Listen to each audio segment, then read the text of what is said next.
मांडताना नेहमी तिथला लोकप्रतिनिधी हा आपल्या मतदारसंघातल्या नागरिकांच्या समस्या, तिथल्या अडचणी या मांडत असतो आणि त्याच पद्धतीने आता आमच्यासारखा कार्यकर्ता म्हणजे नामदार साहेबांचं जेवढं राजकीय वाटचालीचं कार्यकाळ आहे तेवढा माझं वय पण नाही, म्हणजे यांची एवढी मोठी राह. आणि आम्ही सभागृहात बसल्यानंतर आम्ही त्यांच्याकडनं शिकलो की आपल्या मतदारसंघातले प्रश्न मांडताना आपण काय भूमिका असली पाहिजे, कशा पद्धतीने आपण प्रश्न मांडले पाहिजे.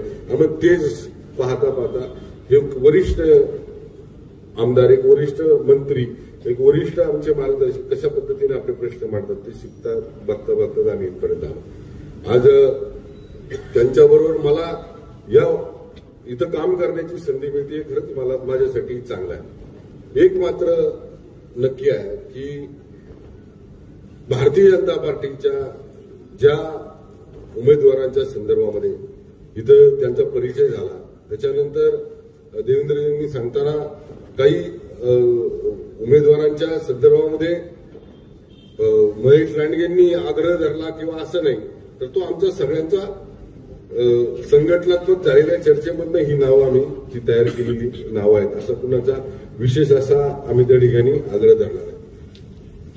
काही ठिकाणी आमच्या भारतीय जनता पार्टीचे उमेदवार आम्ही दिल्यानंतर काही ठिकाणी बंडखोरी झाली, त्या बंडखोरी आपण टाळू शकलो असतो. पण आता चला, निवडणूक कालची संपला, माघारीचा टाइम संपला, आता आपल्याला उमेदवार पुढे आहेत, आपण सगळ्यांना एकत्र काम करायचं. ज्या ठिकाणी आमच्या उमेदवारांनी बंडखोरी केली त्याच्या संदर्भामध्ये अध्यक्षांनी आम्ही ठरवलं त्यांच्यावर कारवाई करण्याचे आदेश पक्षाने आम्हाला सांगितले, त्यांच्यावर कारवाई करायची आहे. त्याच्या संदर्भातले पत्र अध्यक्ष आमचे उद्या लगेच हे करतील. काही ठिकाणी आमचे उमेदवार आहेत तिथं बघा, मी आज म्हणजे एक आपल्या सगळ्यांपेक्षा छोटा आहे, पण ज्या